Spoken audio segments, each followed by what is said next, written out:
Welcome everyone to Buddha's Center. So fortunate to be here tonight to talk about the Dharma, to talk about the thing that we can practice in our lives to get everything that we've ever wanted. And there's very few things that we hear that kind of offer us that opportunity to, if we listen to this and we think about it and then we incorporate this into our lives, we can have everything that we've ever wanted. And that's the beauty of the Dharma that Buddha Shakyamuni brought to our world so many years ago. So tonight we're going to do our regular program, look at the Lam Rim, look at the foundation of all good qualities, do our normal practice, but also because His Holiness the Dalai Lama, the wish-fulfilling jewel, Chen Rezig in our world, is going in for surgery tomorrow on his knee. We just received word that they're assembling at the main temples, and they're going to be doing prayers all night of Medicine Buddha in Dharamsala and various other places all around the world. Will be doing prayers. The Nejong Oracle is said to do Medicine Buddha mantra and Tara practice. So tonight we're going to, like we did last week, recite 108 of the Heart Sutra mantras because of the power of the mantra of the Heart Sutra. But after we get done reciting those Heart Sutra mantras right within the Heart Sutra, we'll then recite 108 Medicine Buddha mantras. So it's appropriate because from emptiness arises the deity. So we'll get to that point. And I'll give some basic instructions, but we're not here tonight to give instructions on how to do a Medicine Buddha practice or anything like that. So I just wish that everybody could do whatever their own individual practices are related to that deity when we start to do the mantras. But I'll give some kind of ideas around it when we get to it. But before we go any further, let me say this. In the language of the gods, Nagas and Yaksas, in the language of demons and in humans too, and however many kinds of speech there may be, I shall proclaim the Dharma in the language of all.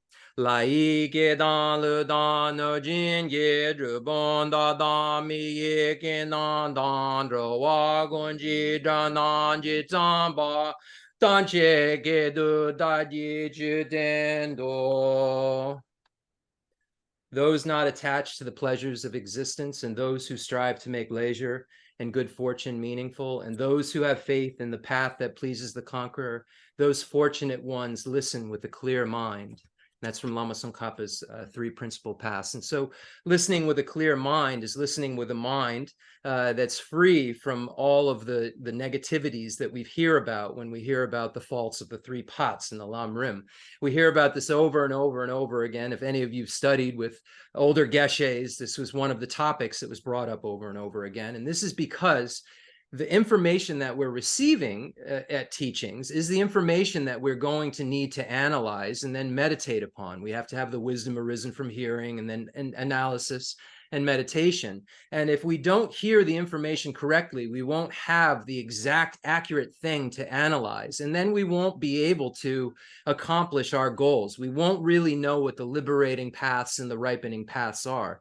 So it's so important that when we get to the teaching, we try to clear our minds enough and set our motivations in such a way that we're really listening. When we look at the meditations that we do, when we get into, a fixed posture, and then we look at what our focal object is, and then we try to make sure that our minds aren't excited or don't have any laxity. And then if they do, we apply, the antidotes of mindfulness and introspection.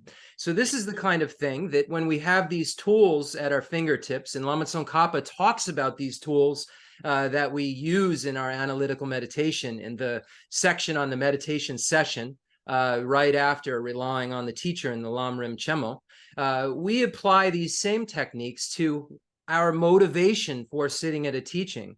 We should check our minds and see if our mind is totally clear. Are we participating in the teaching in such a way that we're not like a pot that is upside down, where we're not listening, we're not taking in the information, we're just, somewhere else and the information isn't coming into us. We want to make sure that we're not like a pot that has a hole in it, that even though we're getting some of the information, our mind's wandering around in different places and introspection isn't catching it and isn't saying, hey, you're supposed to be listening to this teaching.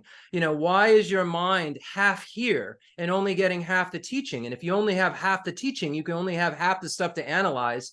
And that's not going to be enough, because you have to have a complete path in order to be liberated. And if you miss anything, any kind of subtle point that needs to be understood, especially within the view of emptiness, you will do all of this and you will not have a liberating path. You will only have imprints to be, hopefully, to be able to connect in your next lives with a path that actually is a complete path. So it's so important that we have this wisdom that arises in a full way, that isn't leaky, that isn't forgetting the information that's coming in, because it's the most important information that we've ever heard. So we need to take heed of that and try to understand, if we want to make, it's as Lama Tsongkhapa says in the three principal paths, make our life of leisure and good fortune meaningful.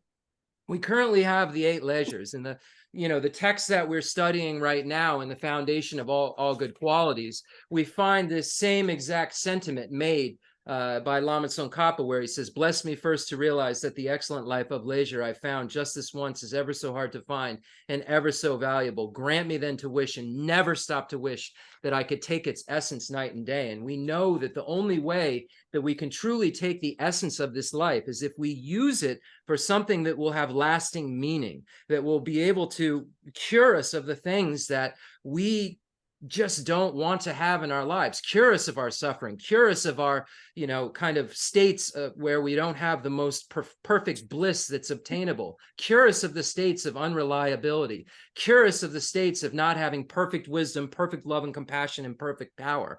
So we need to have all of the accurate information, and we need to say to ourselves that this teaching is that important. What I'm about to hear is that important. This is how I'm going to hear how to make my life of leisure meaningful. This is how I'm going to take the essence of my life.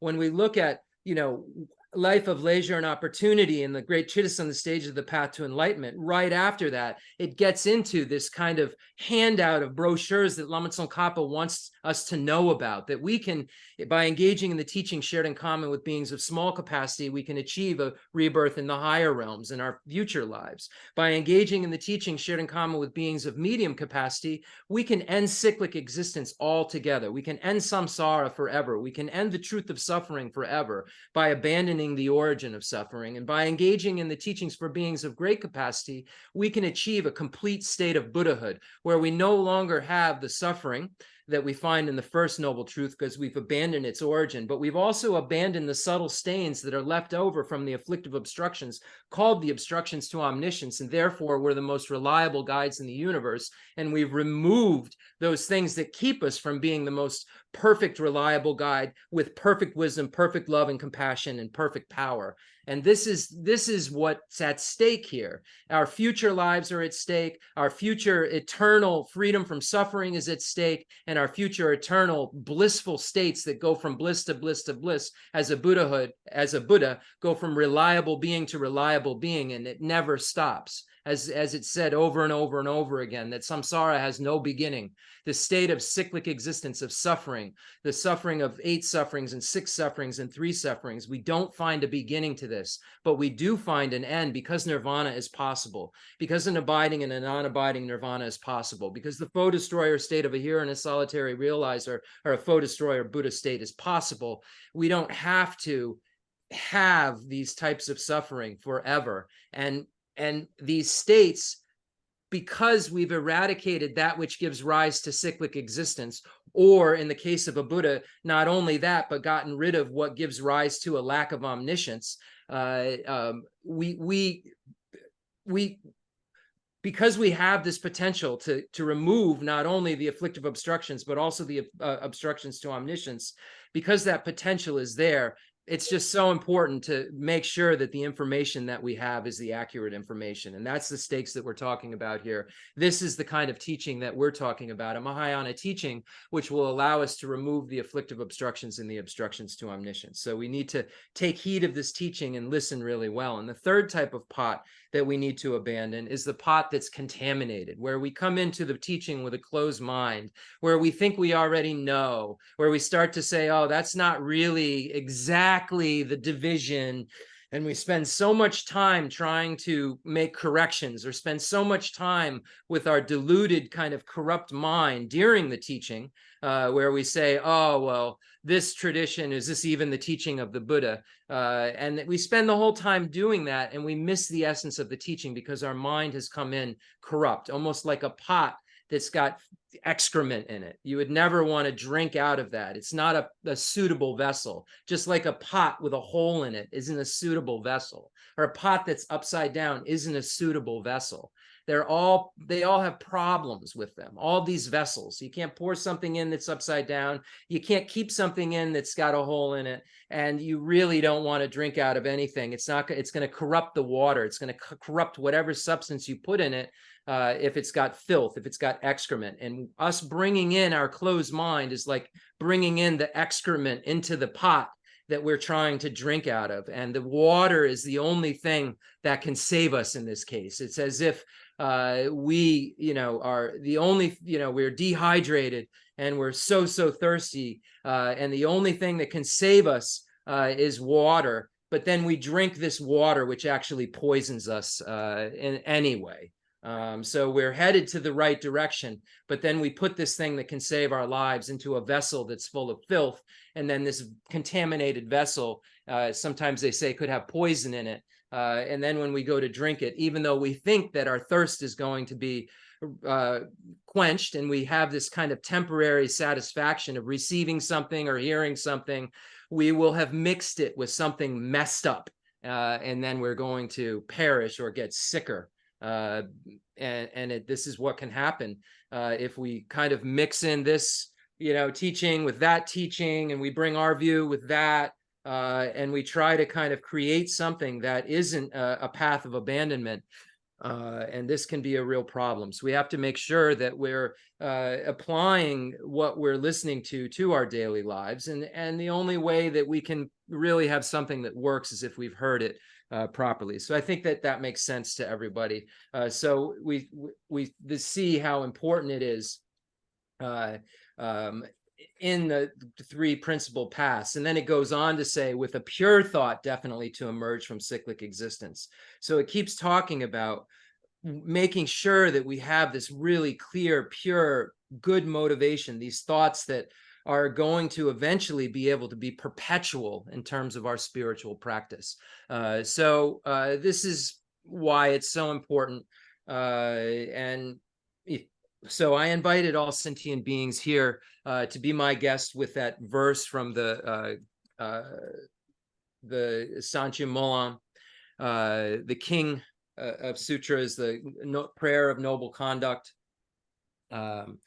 So in doing that, I imagine that I'm able to speak in the language of all beings, and that I'm able to give this teaching in the language of all beings in order for them to be able to hear it. And this is how I leave imprints in my mind to be able to eventually do that. So if you would then also bring all sentient beings here to be your guest, if you haven't already done that, to be able to hear this Dharma teaching and to be able to see the merit field appear in the space in front of them, please do so now. So imagine that you bring all sentient beings here, and we think about our meditations that we do on the 7-point cause and effect and the equalizing and exchanging self with others practice that allow our kind of minds to change as we grow spiritually, and allow this kind of exercise that we do to have more meaning to you. So we imagine that we bring all sentient beings, hell, hungry ghost, animal, human, demigods, hell, hungry ghost, animal, human, demigods, and gods here to be our guests, and imagining that they're hearing this in their individual languages, the 8 hot hells, the 8 cold hells, surrounding hells, hungry ghosts, all the animals in the sea, all the animals on the land, all the animals in the sky, and imagining all of the humans, imagining them starting with your friends and then your neutrals and then your enemies, that you're bringing all of them here, and imagining that all the demigods and gods, even those beings all the way up to the peak of cyclic existence who think that they're liberated, are brought here and are able to be nudged out of their single pointed concentration just for a moment to be able to hear the truth of suchness, to be able to realize that they are not liberated, just as Buddha's last 2 teachers, Alara Kalam and Udreko, were not liberated, although they thought that they were. And Buddha recognized that they still had some sort of binding factor to suffering, to cyclic existence, and that they weren't liberated, and then sought a path that was beyond those concentration states. So this is what we need to think about when we're thinking about a complete path. We're looking for something that can eradicate our origin of suffering. And from the Mahayana perspective, we're looking for a path that can eradicate not only the afflictive obstructions, which bind us to cyclic existence and keep us from an abiding nirvana as a foe destroyer, but we're also looking to get rid of the cognitive obscurations, the afflictive, the obstructions to omniscience that keep us from being a Buddha and being able to do the things that we're imagining doing before the teaching, like speaking in the language of all beings. The Buddha can do that. Go to wherever every single sentient being is. The Buddha can do that. The Buddha can know at that moment whatever every single sentient being each individually needs to be able to progress on their spiritual path. And this is what we're trying to think about being able to do when we're teaching, and imagining that all of these beings are hearing exactly whatever they need to hear. And if we're giving a teaching, it should encompass all of the pathways. The teaching should come with beings of small, medium, and great capacity, and should show how independence upon the concentration, renunciation, and bodhicitta, and the correct view of emptiness, one can become completely enlightened, can become a complete Buddha. Because we never know if this is our last teaching, the last time that we'll be able to hear holy words passed down from Buddha through the Nalanda masters, through these incredible Tibetan masters, to us from His Holiness the Dalai Lama and Khensur Geshe Wangdak and Geshe Lobsang Gonpo, Geshe Dorje Damde, Wimsalek, Geshe Aga, etc. We receive all of these holy teachings, and we're so fortunate. But in order to keep receiving these holy teachings, we need to be able to be vessels that have the kind of merit that's required to receive these teachings. You can see when you look around, not everybody has access to these teachings, even in the human realm. And you look at the animal realm and you see it's impossible for them to really receive these teachings, to be able to recite even one medicine Buddha mantra for His Holiness the Dalai Lama would be almost impossible. It would be impossible. So maybe a parakeet could repeat something that you said, but in terms of understanding the meaning and knowing what it means to want the obstacles removed to being able to meet with a healthy His Holiness the Dalai Lama, they'll never be able to understand that in a full capacity. But we have this human mind, we have this human basis that allows us to really engage in spiritual practice. So I just pray that everyone takes its essence that's here. So now we've brought all of the sentient beings here to be our guests, and now we imagine that the merit field begins to fill in the space in front of us. Imagine Buddha Shakyamuni, beautiful, glowing and radiant. We're so fortunate that he came to our world 2,600 years ago to teach us the truth of suchness, to teach us about bodhicitta, to teach us about the 4 classes of Tantra. We're so fortunate that Buddha Shakyamuni came here to do this and to teach to all of the varying degrees and varying scopes out of his great compassion, because of an omniscient being knows exactly what everyone needs to hear. And this is why we have to cut and rub the teachings, because the Buddha taught to capacity. The Buddha at the 3 turnings of the wheel of Dharma taught figuratively, taught definitively, was literal certain times, and then other times there was interpretation that needed to be kind of put into the teaching. There was something more that needed to be added, or something that needed to be subtracted to fill in, to finally land in the middle. So this is why we have to cut and rub the teachings. It's not just so that we can then, decide that what the Buddha said makes sense. It's because a lot of the things the Buddha said don't make sense in the final view, because the Buddha wasn't talking to the same person all of the time. And the Buddha was just concerned with a being moving from the state that he or she was at to the next mode of spiritual evolution, whatever that mode was going to be. And the Buddha stayed within a very specific framework within the 4 seals. All composite things are impermanent. All contaminated things are of the nature of suffering. All phenomena are the nature of emptiness and selflessness, and transcending sorrow is peace, or nirvana is peace. So this is kind of the fence around the Buddha's teachings. But those 4 seals can be interpreted in all different ways according to the different tenet systems.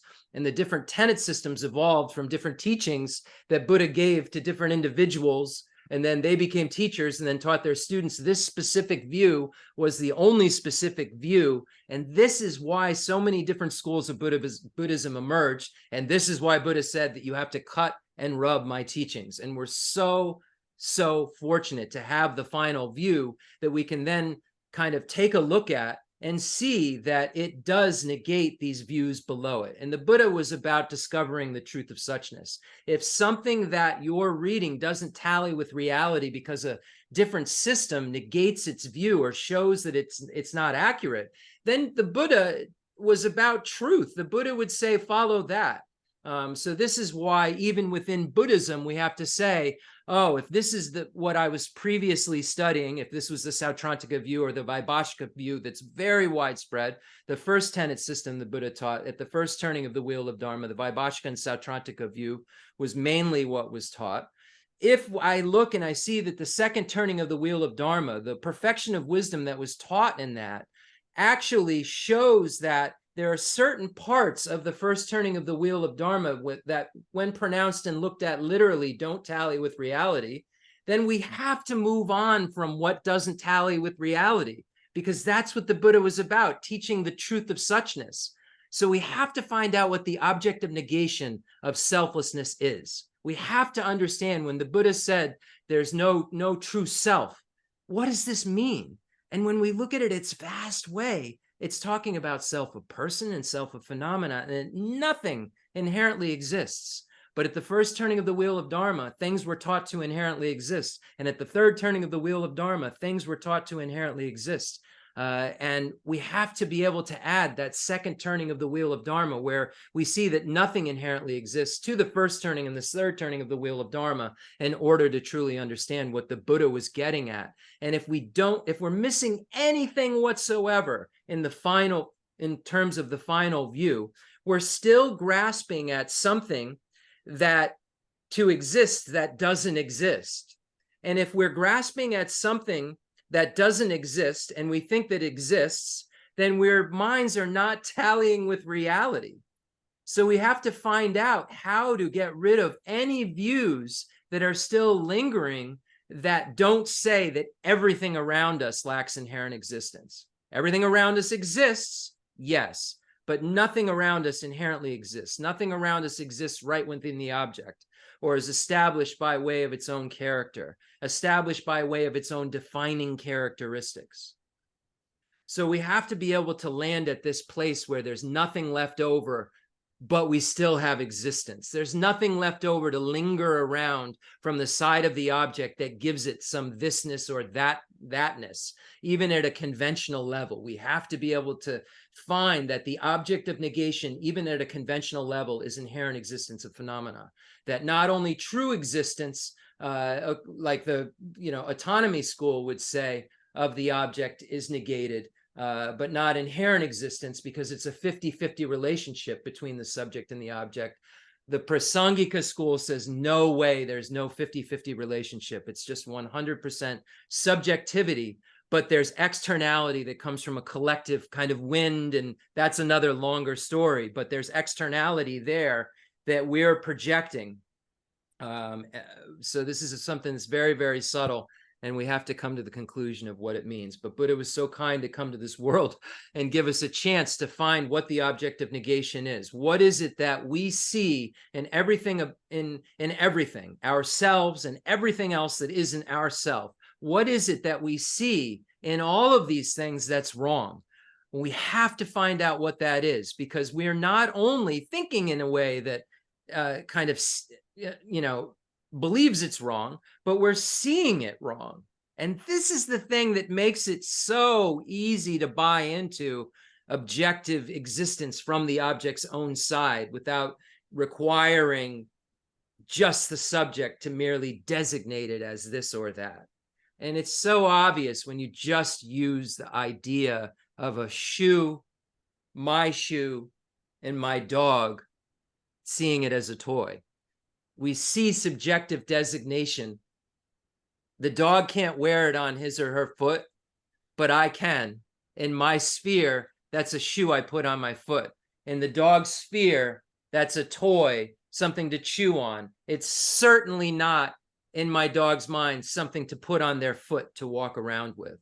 So the object comes into being as what it is. This is a simple way of putting it, through the subject, merely designating it on a basis of designation that kind of parts that serve as a basis of designation, but there is nothing findable within the parts that is that label. And when we say, oh, is fire over there, that thing that's existing seemingly from its own side, does that inherently exist as fire? We have to say that maybe somewhere in the universe, it's so much hotter that what's so hot to us, we define it as fire, hot and burning, could be cold comparatively from a, short and tall, far, far and a short distance. We see, everything's relative, basically. So we've got to come to the bottom of what this means. And Buddha came to this world to tell us about that, and also tell us that we needed to learn to cherish others more than ourselves in order to be free from kind of a lack of reliability, a lack of wisdom to know everything, a lack of power, and a lack of complete love and unbiased love for all sentient beings. So, wow, it's amazing that we have a chance here, and this is the information that will allow us to get to this. And His Holiness the Dalai Lama, the wish-fulfilling jewel, Chen Rezigen, our world, said, if you're my student, the main thing I want you to know is that I need you to practice bodhicitta and the wisdom realizing emptiness. And I feel so blessed that Khensur Geshe Wangdak talked about that over and over and over again. And I see many of you on the screen, and I know others around have had the fortune of receiving teachings from him and so many other great lamas in this world. And you see that this is the main ground from which they teach emptiness and bodhicitta. And we know that bodhicitta has loaded within it the basis of renunciation, and renouncing first the lower realms of cyclic existence and then all realms of cyclic existence. So we know that that bodhicitta has to have had the pre-realization of renunciation. So these teachers were kind to come to our world. So imagining Buddha Shakyamuni in the space in front of us, and imagining all the holy lamas, imagining His Holiness the Dalai Lama on a jeweled throne with 8 snow lions supporting it, Vajra strong, and imagining that he is there looking into our eyes with such love and compassion. The Buddha of compassion is right in space in front of us next to Buddha Shakyamuni. Now imagining all the holy lamas, all these enlightened beings, Khensur Geshe Wangdak, imagining Geshe Lobsang Gonpo, Khensur Lobsang Gyatso, Dema Locho Rinpoche, Geshe Dorje Damdula, Umzila Geshe Aga, imagining Jeffrey Hopkins in the space in front of us, imagining all these holy beings, any beings that you revere or respect or consider holy enlightened beings, imagining them in the space in front of you. Now imagining the beings of the extensive deeds lineage passed down from Buddha Shakyamuni to Maitreya and Asanga and Basu Bandhu and Dignaga and Dharma Kirti and Vimuktasena and Haribhadra and Shakyaprabha and Gunaprabha and Lama Limpa and Lord Atisha, and imagining the beings of the profound view lineage passed down from Buddha Shakyamuni to Manjushri and Nagarjuna and Buddha Palita and Arya Deva and Chandrakirti and Shanti Deva and Baba Vega and Chandarashita and Kamala Shila and Lama Salingpa and Lord Atisha, imagining the lineage of blessings beings passed down from Vajradhara to Saraha and Matripa and Tilopa and Naropa, and imagining Lotsawa Marpa and Jetsun Milarepa and Jagan Popa, imagining that Lord Atisha is passing down the Lamrim lineage to Drone Tompa. Understand that there are persons of 3 capacities, small, medium, and great. I shall write clearly to identify their individual characteristics. Imagining that Lord Atisha is passing down that teaching that Khensur Geshe Wangdak gave us so many times over and over and over again down to Drone Tompa, and then it's being passed down to the 3 old Kadampa lineages. We've heard these teachings so many times, and these beings that we hear the names of are the beings who've been so kind to come into our world to elucidate the meanings of these teachings, and then they get passed down and trickle down in an uncorrupt way to us. And we're so fortunate that that is the case. Imagining the holy beings of the Nyingma lineage, Padmasambhava and Longchenpa, imagining the Sakya lineage, Sakya Trichin, imagining Sakya Rendawa, Sakya Kungan Nyingpo, Sakya Pandita, imagining the beings of the Kaju lineage, imagining Jawakar Mappa, imagining Jagan Popa, again, imagining the beings of the Galupa lineage, Lama Tsongkhapa, Kirtup J and Joseph J, imagining Panchen Sonandrapa, imagining Batsuchiji Jetson, Jayan Cheba, Purbajok, Jetsumpa, imagining all of these holy beings, Gontu Jimmy Wampo, Janjar Rinpoche Dorje, 7th Dalai Lama, all the beings of the highest Yoga Tantra, action, performance Tantra, and action Tantra, all the 35 Buddhas and all the protector beings, deities. All of the beings of the merit field are now in the space in front of you. And imagining that all sentient beings are here as your guests, enabled, and they are now enabled to connect with each and every one of these beings. Now, by doing this practice, we're imagining that all beings have the merit to be able to keep His Holiness the Dalai Lama in this world. All beings are accumulating the merit by imagining the merit field, and by also them individually imagining that they're bringing all sentient beings to be their guests. Imagine that there's just enormous amounts of merit that are being created by yourself and all sentient beings, and that enormous amount of merit that you're creating and everyone else is creating is going to keep His Holiness the Dalai Lama in this world well past 113 years. It's going to keep beings like Jeffrey Hopkins in this world. Please continue to make prayers for him in this world for much, much longer, to be able to continue to translate these holy texts that so few people can really bring into the English language in such a pure way. Imagine that we're all accumulating this merit to be able to not be separated from these teachers. Now we have all sentient beings here. We have all of the merit field here. Now imagine that we and all sentient beings, we have the merit field in front of us, but imagine now that we're kind of transported to Vulture Peak Mountain. Imagine that we're in India, where Buddha Shakyamuni taught the Heart Sutra. Imagine that Chen Rezik, who His Holiness the 14th Dalai Lama is the embodiment of, is there, and Shariputra is there, Buddha Shakyamuni is there, and imagine that you've brought all sentient beings there. Somehow you're all fitting on this very small mountain.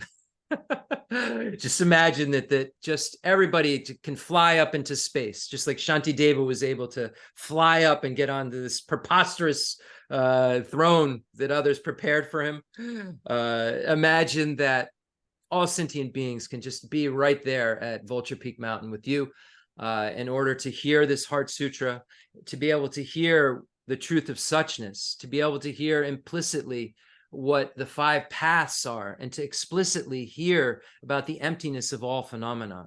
Everything that one needs to know about becoming a Buddha is contained within the Heart Sutra, but it needs to be unlocked by a really qualified teacher. And I encourage all of you to spend time with the Heart Sutra, to receive teachings on the Heart Sutra from truly qualified, highly realized Larampa Geshes that have just picked this apart and spent 7 years studying Prajnaparamita, 7 days a week, debating it for 4 to 6 to 8 hours a day.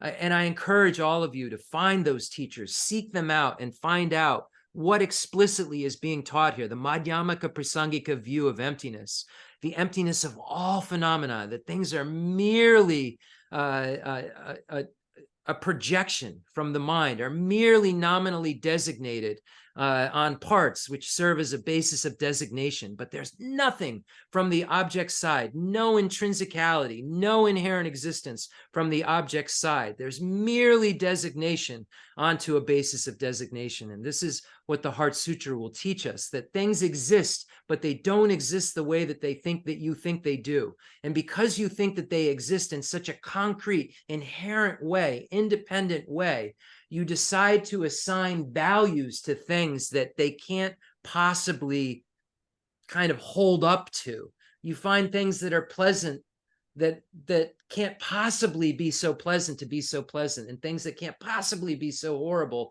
to be so horrible. And then things you see as neutrally, inherently existent are ready to become horrible or so great at any moment in time. But none of those things have the value that you give them because they don't exist from their own side. They are empty of being kind of able to hold themselves up without this mere subjective designation. And this belief that they're able to hold themselves up from their own side, and that I can hold myself up from my own side, and that I inherently exist, you inherently exist, the microphone inherently exists, the chair inherently exists, from this belief that everything around me, the floor, the walls, the ceiling, the lights, everything I see appears as though it inherently exists. And from that messed up determination, I create this inappropriate attention that says, oh, that's really nice. Oh, that's really gross. Oh, that just is neutral to me, but it's really there from its own side.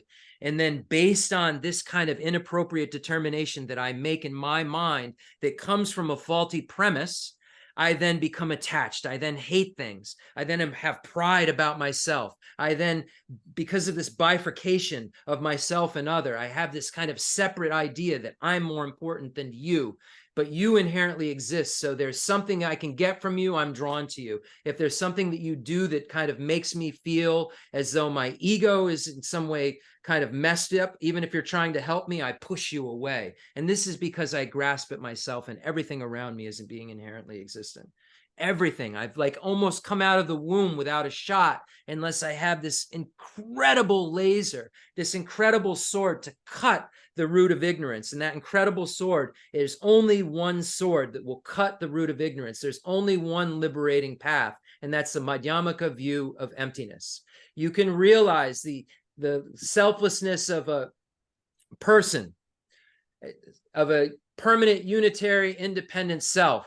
You can have a yogic direct perception of that, but you will then be born in samsara again. You can have a yogic direct perception of the, selflessness of autonomous, substantial reality of person, but you will still be reborn in cyclic existence. If you do not realize the emptiness of inherent existence of all phenomena, the emptiness of inherent existence of self, of person and all phenomena, then you will not be able to have reached the path of seeing, where the actual liberating path begins and the acquired afflictions are gotten rid of and the abandonments start to actually happen. So one has to see actual emptiness, and these subtler, these coarser forms of things that help us suppress negativities, that help us to kind of be ready to truly understand the final view, aren't enough. Understanding the, wisdom realizing the lack of permanence of person is not enough. The wisdom realizing the lack of autonomous substantial reality of person is not enough. We have to see that this hand is empty of inherent existence, that serves as what I think is the basis of designation, that inherently somehow is me, that hand is somehow me, body is somehow me, or mind is somehow me. And all the schools up to the Prasangika view hold on to something conventionally that's too much, at least. And these views that bring us up to the final view are just not enough. So like in the Sakya Konga Nimpo's text, if you're attached to this life, you're not a spiritual practitioner. If you're attached to samsara, you have no renunciation. If you're attached to your own self-interest, you have no bodhicitta. If there is grasping, you do not have the view. What grasping means in this context, it means any grasping at something as being inherently existent. Anything, your mind, your Buddha nature, Buddha, because emptiness itself does not stand up to ultimate analysis. Emptiness is empty of inherent existence. Emptiness isn't a God. Emptiness isn't some final thing that allows us to, find this actual dependent arising that is a positive phenomena. It's finding a non-affirming negative that exists in every phenomena, in the entity of everything. This is a little bit difficult, but this is what we have to do if we want to be liberated. Even in the here solitary realizer vehicle, it's not accurate that in a Theravadan vehicle, one could not see emptiness and be liberated. This just isn't what the Buddha taught. The Buddha maybe taught that to some people to get them to the next level, but it's not accurate that you cannot see the emptiness of all phenomena and see emptiness and see selflessness. You can see a form of selflessness, but the subtle selflessness is the only selflessness that is seeing emptiness. Seeing the subtle selflessness of person is the only emptiness that you can see to reach the path of seeing. So this is so important to know. So when His Holiness says, if you're my student, you should study emptiness, that's the emptiness we're talking about. It's not some loosey-goose thing that things are cause and effect, so therefore they're not independent. That's true, but that's not what's keeping you in samsara. Like Anyone who's ever made a garden can figure that out. That a seed, a flower needs a seed and water. That's not what's keeping you in cyclic existence. What's keeping you in cyclic existence, according to Buddha, at the final view, is that you think that everything is happening from its own side, and none of it is. It's all just mere projection, a mere labeling, a mere designating consciousness on a basis of designation that doesn't have anything inherently from its own side in it that is a referent of that label. A true referent of that label. You can say it's a referent of the label. Sure, that's a chair, that's a table. Conventionally, everyone would agree on it. But there's not a truly existent table or chair over there that inherently exists. And in Prasangika, true existence and inherent existence are one meaning. There isn't a separation like in the autonomy school. So that's enough about emptiness. And then bodhicitta, we know that we have to generate because it's the only door to the Mahayana. The only door to the Mahayana is bodhicitta. If we want to become a Buddha, we have to practice the Mahayana path. So bodhicitta is this virtue that's more powerful than any other virtue in the universe. It's like something that once you have it, it moves away all kinds of obstacles. It's like if you had 10 feet of snow and you had a little hand shovel, and then suddenly you've got, a person who shows up with a plow, a huge plow, and you were trying with a spoon, let's call it a spoon, before to remove the snow. All other virtues and opponents that you try to kind of use against your negativities are like little drips of, little spoonfuls of snow out of 10 feet of snow in a 100-foot driveway. But if you can somehow generate this beautiful mind that aspires to enlightenment, like Shantideva said, it's like the fire that happens at the end of the neon that just disintegrates everything without even leaving smoke or ashes. So if we can get this mind that aspires to enlightenment, through the 7-point cause and effect, through realizing the mind that aspires to enlightenment passed down from Maitreya to Sangha, or from Buddha Shakyamuni to Maitreya Sangha in the extensive deeds lineage, or the equalizing and exchanging self with others practice passed down from Buddha Shakyamuni to Manjushri, Nagarjuna, and Shantideva. If we can generate this mind that aspires to enlightenment, it moves so many problems out of the way, and it gives us this kind of joy and bliss, not the Buddha's bliss, but a joy and bliss that even when there are hard times, it's blissful to engage in. So implicitly within this Heart Sutra, we see the Bodhisattva paths taught, the path of accumulation where one becomes a Bodhisattva, generates aspiring bodhicitta for the first time, and then goes through 3 stages, and the path of preparation with the 4 stages where one has a union of calm abiding and special insight and has a more detailed understanding, a more and more subtle understanding of emptiness, and the Bodhisattva does at this path of preparation for a dull capacity Bodhisattva. And then eventually this kind of generic image is worn out so much to the point that it's so small and so subtle that there's almost like seems like there's no duality between subject and object, the emptiness of the subject, emptiness as the object and the subject of oneself or the mind.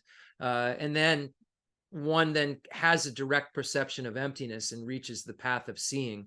And then he or she is on the first bodhisattva ground because he or she has seen emptiness directly. So the first bodhisattva ground, it doesn't mean because you became a bodhisattva, you're on the first ground. The first ground occurs at the path of seeing and the uninterrupted path and the path of release. And then you are on the first bodhisattva ground. And then you start to remove abandonments and you're still on the first bodhisattva ground on the path of meditation.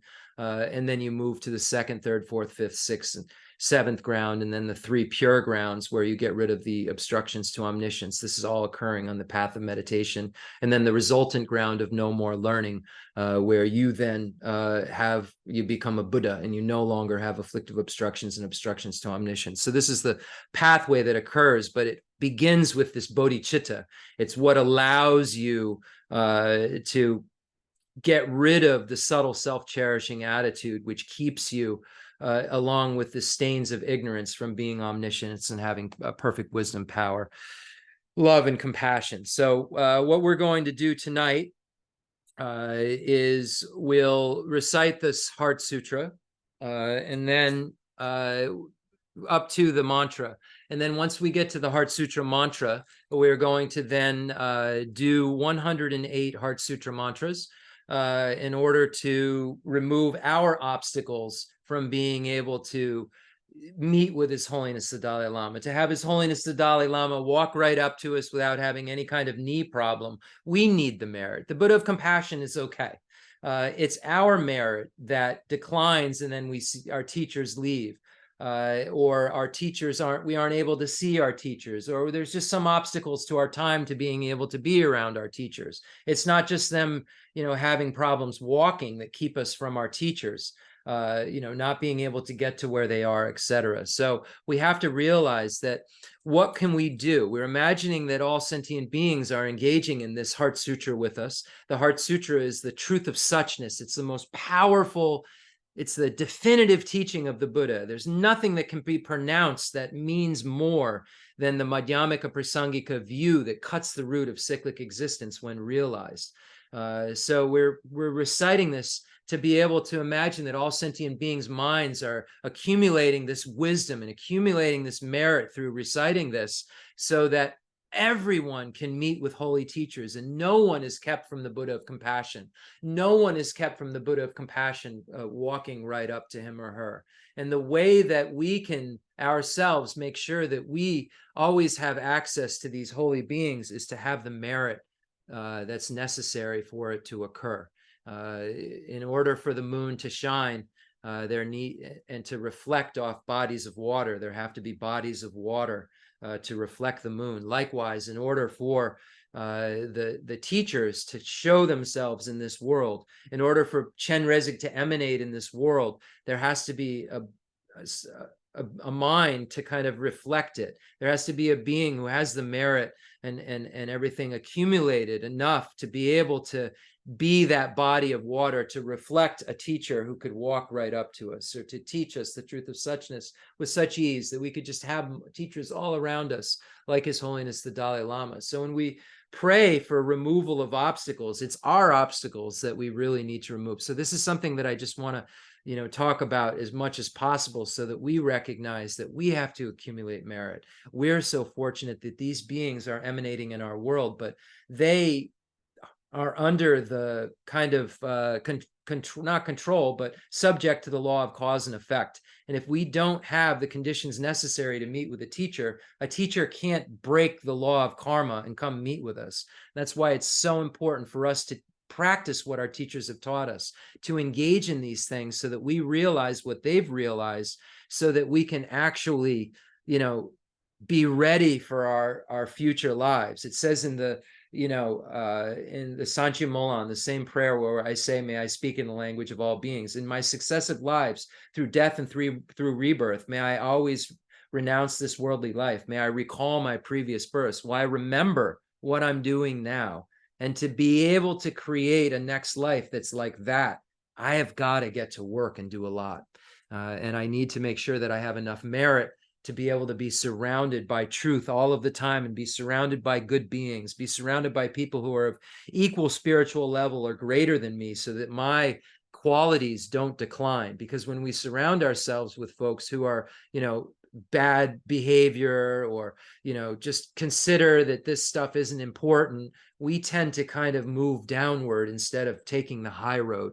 So we pray that we're surrounded by good Dharma friends that really help to take care of us. How do they take care of us? They keep us from falling onto wrong paths, because they know that they shouldn't either. We shouldn't surround ourselves with those who would love to pull us right down to the lowest bottom of the rung. When we've been presented with these teachings, we've met with holy beings who've told us the difference. We should be the shining example that when folks are done and are frustrated with the kind of ways of non-virtue and abandon evil, engage in perfect virtuous action, subdue your mind thoroughly. This is the teaching of the Buddha.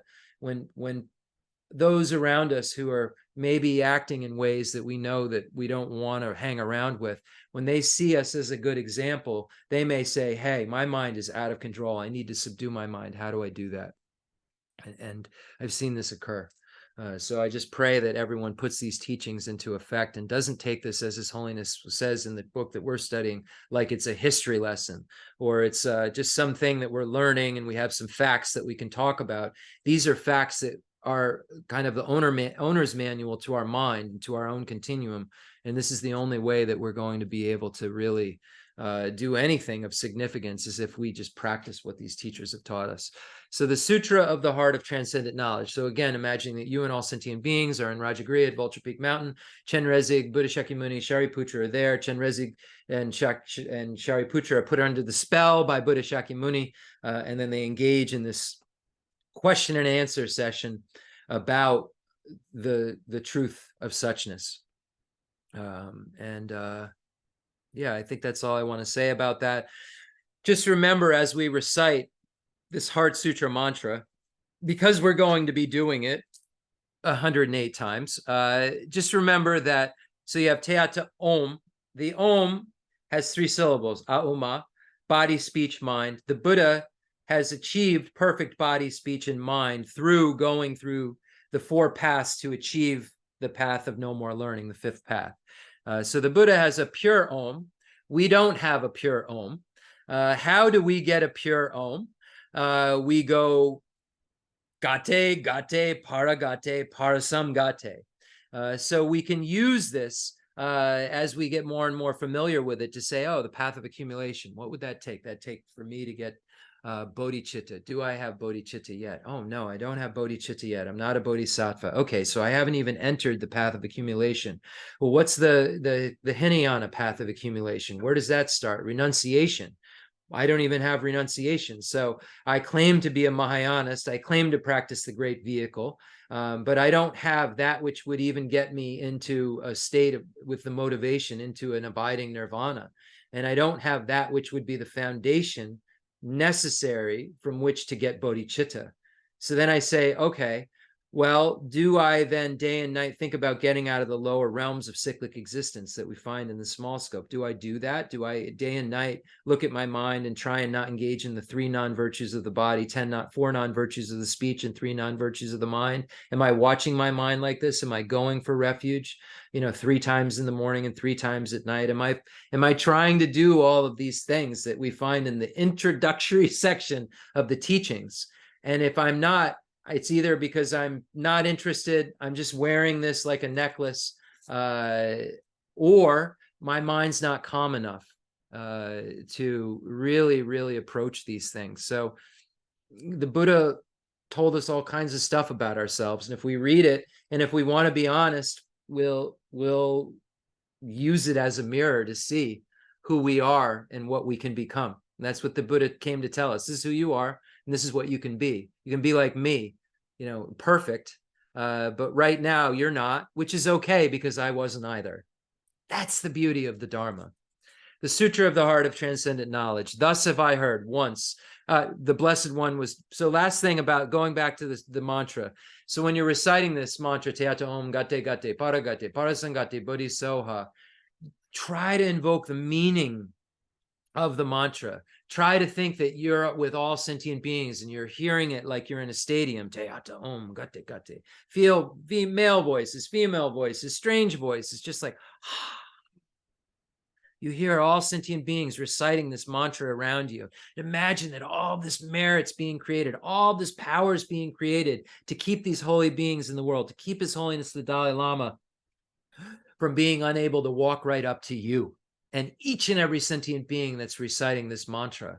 And just imagine that it's just ringing out. And imagine that it's just this Chenrezig and Shariputra are right there, and they're engaging in this conversation right in front of you. Just imagine that that's going on, and that you're receiving the blessings, and that the understanding of emptiness is just dawning in your mind. Oh, the 5 paths are empty of inherent existence. Path of accumulation is empty of inherent existence. The path of preparation is empty of inherent existence. The path of seeing is empty of inherent existence.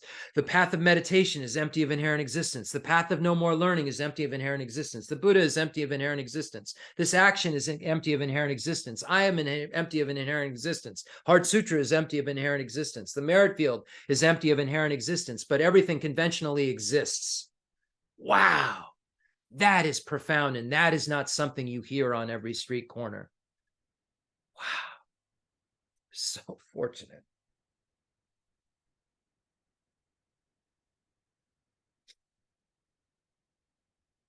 So as you're reciting this, invoke the meaning, the emptiness of inherent existence, the 5 paths, renunciation. renouncing the origin of suffering, renouncing the lack of the union of bliss and emptiness.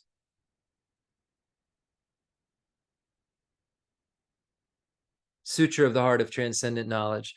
Thus have I heard, once the Blessed One was dwelling in Rajagriha at Vulture Peak Mountain, together with a great gathering of the Sangha of monks and a great gathering of the Sangha of bodhisattvas.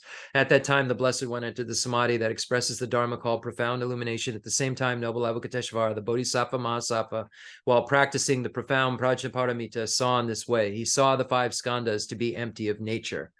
Then, through the power of the Buddha, Venerable Shariputra said to noble Avalokiteshvara, the Bodhisattva Mahasattva, how should a son or daughter of noble family train who wishes to practice the profound Prajnaparamita? Addressed in this way, noble Avalokiteshvara, the Bodhisattva Mahasattva, said to Venerable Shariputra, O Shariputra, a son or daughter of noble family who wishes to practice the profound Prajnaparamita should see in this way.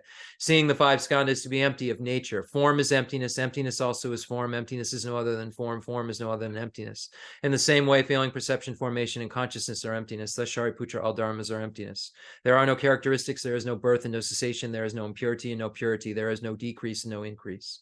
Therefore, Shariputra, in emptiness, there is no form, no feeling, no perception, no formation, no consciousness, no eye, no ear, no nose, no tongue, no body, no mind, no appearance, no sound, no smell, no taste, no touch, no dharmas, no eye dhatu up to no mind dhatu, no dhatu of dharmas, no mind consciousness dhatu, no ignorance, no end of ignorance up to no old age and death, no end of old age and death, no suffering, no origin of suffering, no cessation of suffering, no path, no wisdom, no attainment, and no non-attainment. Therefore, Shariputra, since the bodhisattvas have no attainment, they abide by means of Prajnaparamita. Since there is no obscuration of mind, there is no fear. They transcend falsity and attain complete nirvana. All the Buddhas of the 3 times by means of Prajnaparamita fully awaken to unsurpassable, true, complete enlightenment. Therefore, the great mantra of Prajnaparamita, the mantra of great insight, the unsurpassed mantra, the unequaled mantra, the mantra that calms all suffering should be known as truth, since there is no deception. And again, for all those who are interested, the 5 paths are presented there as well. Therefore, the great mantra of Prajnaparamita, the mantra of great insight, the unsurpassed mantra, the unequaled mantra, the mantra that calms all suffering should be known as truth, since there is no deception. Teata om gate gate paragate parasangate bodhisoha, the path of accumulation, the path of preparation, the path of seeing, the path of meditation, the path of no more learning. This is the whole scoop, folks. All the 5 paths combined with the emptiness of inherent existence of all the 5 paths and the wisdom realizing emptiness that tallies with reality that you see directly starting with the path of seeing. So this is, we meditate on this, and this is what we're imagining everybody's just reciting, and all the obstacles are being removed, and minds are just being purified with this only liberating path of emptiness, and minds are being purified with these ripening paths that are being presented here, and imprints are just being loaded in you and all sentient beings' minds to be able to meet directly with Buddha Shakyamuni, directly with Shariputra and Chenrezig Buddha in the Sambhogakaya form, after you see emptiness directly in the Ogmin. Okay, so now we'll recite the mantra. And just imagine that these mantras are just filling the space, and just all sentient beings are saying it, and it's just reverberating in the sky and empty. And as you're saying it, you're recognizing your emptiness, and you're recognizing the mantra's emptiness. You're recognizing all of these emptiness of action, agent, and object, the 3 spheres. Te ata om gate gate paragate parasam gate bodhisattva. Te ata om gate gate paragate parasangate bodhisattva. Te ata om gate gate paragate parasangate bodhisattva. Te ata om gate gate paragate parasangate bodhisattva. Te ata om gate gate paragate parasangate bodhisattva. Te ata om gate gate paragate parasangate bodhisattva. Te ata om gate gate paragate parasangate bodhisattva. Te ata om gate gate paragate parasangate bodhisattva. Te ata om gate gate paragate parasangate bodhisattva. Teata Om Gate Gate Paragate Parasangate Bodhisoha Teata Om Gate Gate Paragate Parasangate Bodhisoha Teata Om Gate Gate Paragate Parasangate Bodhisoha Teata Om Gate Gate Paragate Parasangate Bodhisoha Teata Om Gate Gate Paragate Parasangate Bodhisoha Teata Om Gate Gate Paragate Parasangate Bodhisoha Teata Om Gate Gate Paragate Parasangate Bodhisoha Teata Om Gate Gate Paragate Parasangate Bodhisoha Teata Om Gate Gate Paragate Parasangate Bodhisoha Teata Om Gate Gate Paragate Parasangate Bodhisoha Teata Om Gate Gate Paragate Parasangate Bodhisoha Teata Om Gate Gate Paragate Parasangate Bodhisoha Teata Om Gate Gate Paragate Parasangate Bodhisoha Teata Om Gate Gate Paragate Parasangate Bodhisoha Teata Om Gate Gate Paragate Parasangate Bodhisoha Teata Om Gate Gate Paragate Parasangate Bodhisoha Teata Om Gate Gate Paragate Parasangate Bodhisoha Teata Om Gate Gate Paragate Parasangate Bodhisoha Teata Om Gate Gate Paragate Parasangate Bodhisoha Teata Om Gate Gate Paragate Parasangate Bodhisoha Teata Om Gate Gate Paragate Parasangate Bodhisoha Teata Om Gate Gate Paragate Parasangate Bodhisoha Teata Om Gate Gate Paragate Parasangate Bodhisoha Teata Om Gate Gate Paragate Parasangate Bodhisoha Teata Om Gate Gate Paragate Parasangate Bodhisoha Teata Om Gate Gate Paragate Parasangate Bodhisoha Teata Om Gate Gate Paragate Parasangate Bodhisoha Teata Om Gate Gate Paragate Parasangate Bodhisoha Teata Om Gate Gate Paragate Parasangate Bodhisoha Teata Om Gate Gate Paragate Parasangate Bodhisoha Teata Om Gate Gate Paragate Parasangate Bodhisoha Teata Om Gate Gate Paragate Parasangate Bodhisoha Teata Om Gate Gate Paragate Parasangate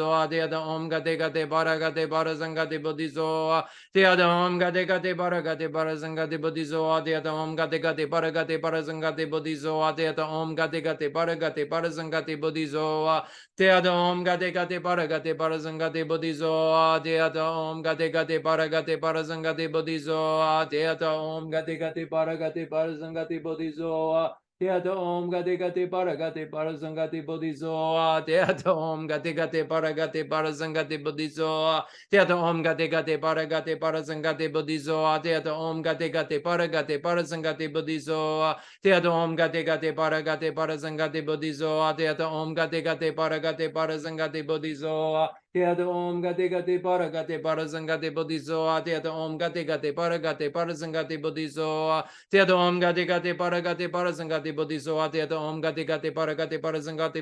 Teata Om Gate Gate Paragate Parasangate Bodhisoha Teata Om Gate Gate Paragate Parasangate Bodhisoha Teata Om Gate Gate Paragate Parasangate Bodhisoha Teata Om Gate Gate Paragate Parasangate Bodhisoha Teata Om Gate Gate Paragate Parasangate Bodhisoha Teata Om Gate Gate Paragate Parasangate Bodhisoha Teata Om Gate Gate Paragate Parasangate Bodhisoha Teata Om Gate Gate Paragate Parasangate Bodhisoha Teata Om Gate Gate Paragate Parasangate Bodhisoha Teata Om Gate Gate Paragate Parasangate Bodhisoha Teata Om Gate Gate Paragate Parasangate Bodhisoha Teata Om Gate Gate Paragate Parasangate Bodhisoha Teata Om Gate Gate Paragate Parasangate Bodhisoha Teata Om Gate Gate Paragate Parasangate Bodhisoha Teata Om Gate Gate Paragate Parasangate Bodhisoha Teata Om Gate Gate Paragate Parasangate Bodhisoha Teata Om Gate Gate Paragate Parasangate Bodhisoha Teata Om Gate Gate Paragate Parasangate Bodhisoha Teata Om Gate Gate Paragate Parasangate Bodhisoha Teata Om Gate Gate Paragate Parasangate Bodhisoha Teata Om Gate Gate Paragate Parasangate Bodhisoha Teata Om Gate Gate Paragate Parasangate Bodhisoha Teata Om Gate Gate Paragate Parasangate Bodhisoha Teata Om Gate Gate Paragate Parasangate Bodhisoha Teata Om Gate Gate Paragate Parasangate Bodhisoha Teata Om Gate Gate Paragate Parasangate Bodhisoha Teata Om Gate Gate Paragate Parasangate Bodhisoha Teata Om Gate Gate Paragate Parasangate Bodhisoha Teata Om Gate Gate Paragate Parasangate Bodhisoha Teata Om Gate Gate Paragate Parasangate Bodhisoha Teata Om Gate Gate Paragate Parasangate Bodhisoha Teata Om Gate Gate Paragate Parasangate Bodhisoha Teata Om Gate Gate Paragate paragati parasangati bodhisoa teta om gati gati paragati parasangati bodhisoa teta om gati gati paragati parasangati bodhisoa teta om gati gati paragati parasangati bodhisoa teta om gati gati paragati parasangati bodhisoa teta om gati gati paragati parasangati bodhisoa teta om gati gati paragati parasangati bodhisoa teta om gati gati paragati parasangati bodhisoa teta om gati gati paragati parasangati bodhisoa teta om gati gati paragati parasangati bodhisoa teta om gati gati paragati parasangati bodhisoa teta om gati gati paragati parasangati bodhisoa teta om gati gati paragati parasangati bodhisoa teta om gati gati paragati parasangati bodhisoa teta om gati gati paragati parasangati bodhisoa teta om gati gati paragati parasangati bodhisoa teta om gati gati paragati parasangati bodhisoa teta om gati gati paragati parasangati bodhisoa teta om gati gati paragati parasangati bodhisoa teta om gati gati paragati parasangati bodhisoa teta om gati gati paragati parasangati bodhisoa teta om gati gati paragati parasangati bodhisoa teta om gati gati paragati parasangati bodhisoa teta om gati gati paragati parasangati bodhisoa teta om gati gati paragati parasangati bodhisoa teta om gati gati paragati parasangati bodhisoa teta om gati gati paragati parasangati bodhisoa teta om gati gati paragati parasangati bodhisoa teta om gati gati paragati parasangati bodhisoa teta om gati gati paragati parasangati bodhisoa teta om gati gati paragati parasangati bodhisoa teta om gati gati paragati parasangati bodhisoa teta om gati gati paragati parasangati bodhisoa teta om gati gati paragati parasangati bodhisoa teta om gati gati paragati parasangati bodhisoa teta om gati gati paragati parasangati bodhisoa. So as we all know, His Holiness the Dalai Lama is having his surgery tomorrow. So let us do more practice to remove the obstacles to us being able to meet with him. We know that we need to accumulate the merit. All sentient beings need to accumulate merit in order to keep Chenrezig Buddha in our world, in order to be the body of water, like the body of water that reflects the moon. However many bodies of water there are, that's how many reflections there can be. Let us create all of the causes and conditions for every single sentient being to be able to be a reflection of, to be able to see the mind, to be able to reflect that Buddha's emanations as they come to us to try to teach the truth of suchness. So we're imagining that all sentient beings are here. We've talked about the ground that's necessary when we want to practice the perfection vehicle. We need, and we want to achieve, Buddhahood. We need renunciation, bodhicitta, the correct view of emptiness, and we need a completely calm mind. And that serves as the basis for Tantrayana. So I know everyone hasn't had initiations that we're talking to right now. So I'm asking, we're going to do medicine Buddha mantras and do whatever practice that you would normally do connected to those mantras. So from emptiness, you recognize that, yes, I lack inherent existence, just like myself. Buddha lacks inherent existence. Medicine Buddha lacks inherent existence. This is something that our minds have in common. My mind is empty of inherent existence. The Buddha's mind is empty of inherent existence. So our minds have this same nature. So this is something that's really important to remember. This is our Buddha nature. This is our natural Buddha nature, that our mind is empty of inherent existence. And our mind has good qualities that can mature because our mind is empty of inherent existence. And before the Buddha was enlightened, the Buddha's mind hadn't matured either, but was empty of inherent existence and therefore could mature. So we have the same exact kind of ingredients of our mind that allow for it to transform into perfection. And we just need to mature our good qualities to their ultimate state. Our love that we have now, we need to make perfect. Our compassion that we have now, we need to make perfect. The wisdom that we have now, we need to make perfect. It's not that we don't have any of those things, we just haven't perfected it. The Buddha shows us how to perfect it and says that we can have a mind that has perfect wisdom, perfect love, perfect compassion, and perfect power if we engage in these things. So we can achieve these states and we will achieve these states through reliance upon these practices. So we imagine that from this emptiness that we recognize that ourselves, all phenomena are empty of inherent existence. We imagine that medicine Buddha arises, whether medicine Buddha arises for you in the space in front of you, medicine Buddha arises on your crown, or you arise as medicine Buddha from the ultimate deity and the sound deity and the letter deity and the form deity and the seal deity and the sign deity.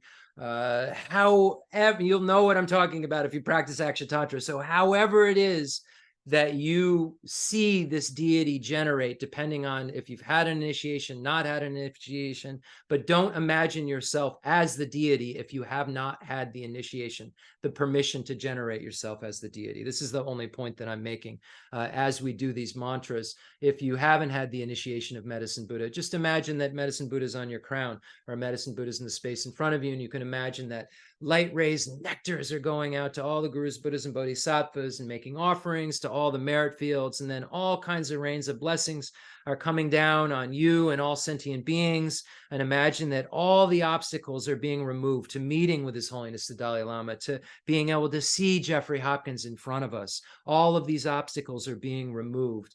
And imagine that everybody's minds are being blessed by the power of the Medicine Buddha mantra. And imagining that the light rays are going out, and the tips of those light rays are making offerings, and the main light rays could be to all the gurus, Buddhas, and bodhisattvas, and the tips of the light rays are making offerings, and the main light rays are going to all sentient beings. And there's the generosity there, where they're getting all the material things that they need, all the love that they need. Imagine it's just being showered down on them. All the protection that they need is being showered down on them. All of the teachings that they need, Buddhas are appearing right in front, as they're just, all of these blessings are showering down as a result of doing this Medicine Buddha mantra, and relieving us of the inability to meet with the Buddha of compassion, His Holiness the 14th Dalai Lama, the wish-fulfilling jewel in our world. Why is he a wish-fulfilling jewel? Because like a wish-fulfilling jewel in worldly states, worldly measures, we could say, hey, I want this, and it could give us anything that we want. The Dalai Lama is a wish-fulfilling jewel who can really give us everything that we want, because we really want complete happiness and freedom from suffering. And there's nothing worldly that can give us that, because we have to transcend this world in order for us to have that, because samsara will always be suffering. No matter how good it is in here, no matter what we can, if we can get to the peak of cyclic existence, we still have pervasive compounded suffering. We still don't have a choice whether or not to be reborn again. And this is something that we really want to stay away from. So imagine from emptiness that Medicine Buddha is generated, from emptiness, from love and compassion for all sentient beings. Make sure that this practice is to become a Buddha for the sake of all sentient beings. You're doing this because you want to be able to meet with His Holiness the Dalai Lama, so that he can teach you the Mahayana path, so that you can become a Buddha for the sake of all sentient beings, and that every single sentient being is engaging in this practice so that they can meet with His Holiness the Dalai Lama, who teaches the Mahayana path, so that they can become a Buddha for the sake of all sentient beings. It's so important for us to always keep this motivation and always keep this idea of giving up the self-cherishing attitude, because this is the root of the Mahayana. We lose our aspiring kind of ideal to become a Buddha when we start to cherish ourselves. This is the mark of it not being there, as if we're cherishing ourselves. The Buddhists cherish others solely, more than themselves. And this is the goal that we get to. And the Bodhisattva learns that this must be done, and just becomes better and better at cherishing others, because his or her skill set increases as they go through the various bodhisattva paths, and as they get the morality of abstaining from non-virtue, and the morality of gathering virtue, and the morality of working for sentient beings, and their compassion, with these three types of compassion for sentient beings, with sentient beings as their object, compassion with phenomena, the compassion of phenomena, or the compassion with no referent object. We can get these various states and levels, and just imagine that all sentient beings are being kind of blessed with these teachings, and we're all understanding it, and we're all creating more causes and conditions to be able to meet with holy beings. All phenomena arise from causes. The causes are taught by the Tathagata. The cessation of causes as well are taught by the great seer. Om he Dharma, he tu pravava, he tum teshan Tathagato yavada, tesham chayo niroda, evam vadi mahashramana ye svaha. So we see this essence of dependent origination mantra where the Buddha stated this, and we have to create the causes and conditions to be able to meet with the teacher. So let's imagine we're doing this with the mantra of Medicine Buddha that falls under the Tathagata lineage of Action Tantra. Te ata om bekenze maha bekenze ranzo samogati soha. Te ata om bekenze maha bekenze ranzo samogati soha. Te ata om bekenze maha bekenze ranzo samogati soha. Te ata om bekenze maha bekenze ranzo samogati soha.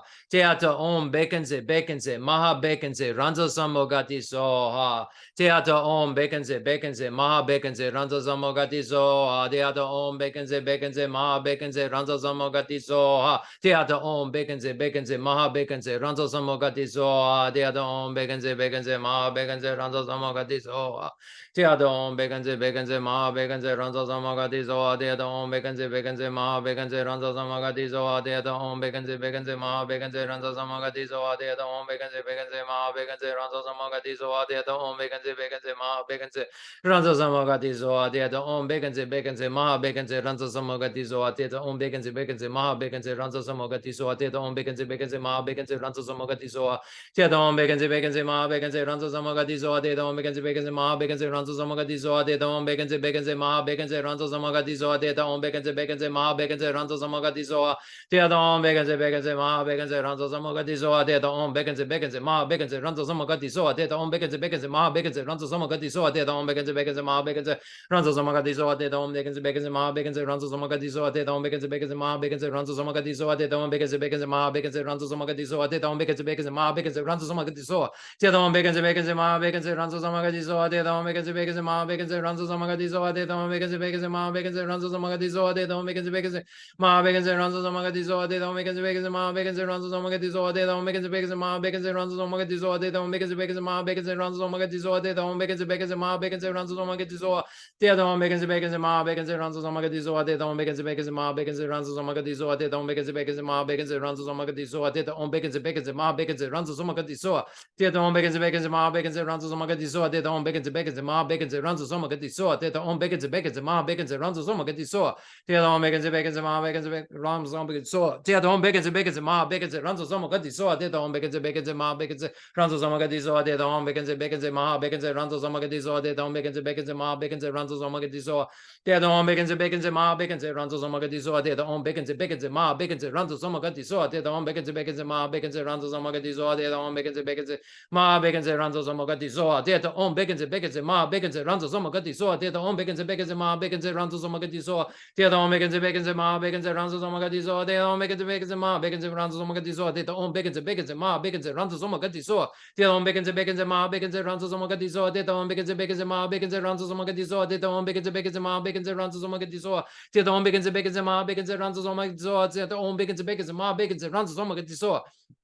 Te ata om bekenze maha bekenze ranzo samogati soha. Te ata om bekenze maha bekenze ranzo samogati soha. Te ata om bekenze maha bekenze ranzo samogati soha. Te ata om bekenze maha bekenze ranzo samogati soha. Te ata om bekenze maha bekenze ranzo samogati soha. Te ata om bekenze maha bekenze ranzo samogati soha. Te ata om bekenze maha bekenze ranzo samogati soha. Te ata om bekenze maha bekenze ranzo samogati soha. Te ata om bekenze maha bekenze ranzo samogati soha. Te ata om bekenze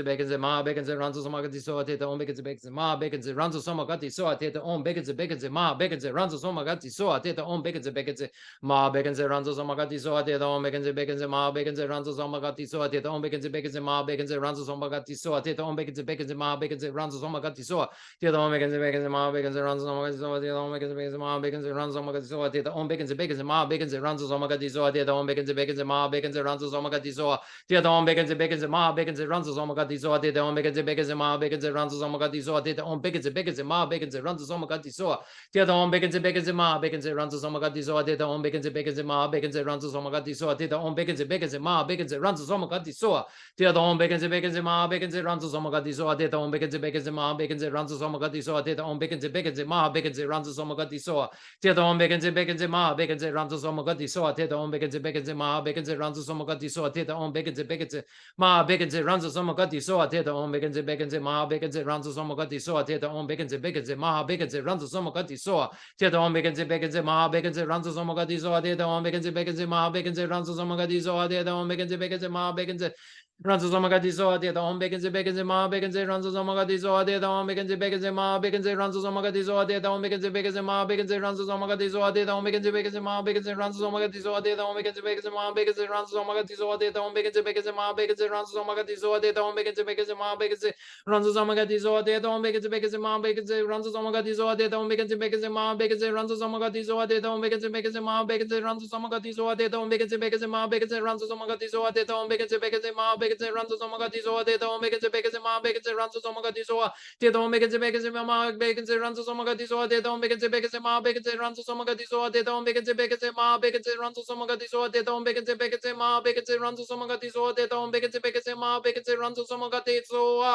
Teata Om Bekenze Ma Bekenze Ranzo Samagati so Teata Om Bekenze Ma Bekenze Ranzo Samagati so Thus, Shariputra, the Bodhisattva Mahasattva should train in the profound Prajnaparamita.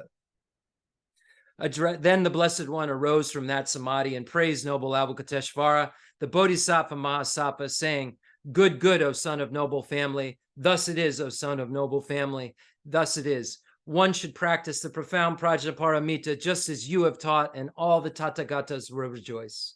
When the Blessed One had said this, Venerable Shariputra and noble Avalokiteshvara, the Bodhisattva Mahasattva, that whole assembly in the world with its gods, humans, asuras, and Gandharvas, rejoiced and praised the words of the Blessed One. Gala jibe ne jo damba ne ngeje de jeng a yi du do jen du ba ba da ma yi bu jin zi ne zong an ro zo la ja ze lo aga samara ja jandara samara ya be aga samara ja jandara samara ya be aga samara ja jandara samara be aga samara ja jandara Agasamara Jashandaras. Agasamara Jashandaras.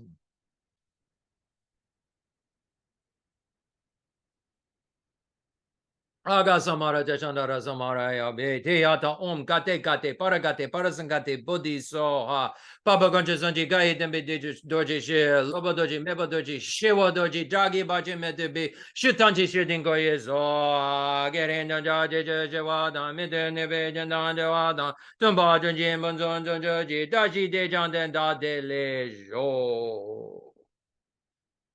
And now we'll recite the foundation of all good qualities, the source of all my good by Lama Tsongkhapa.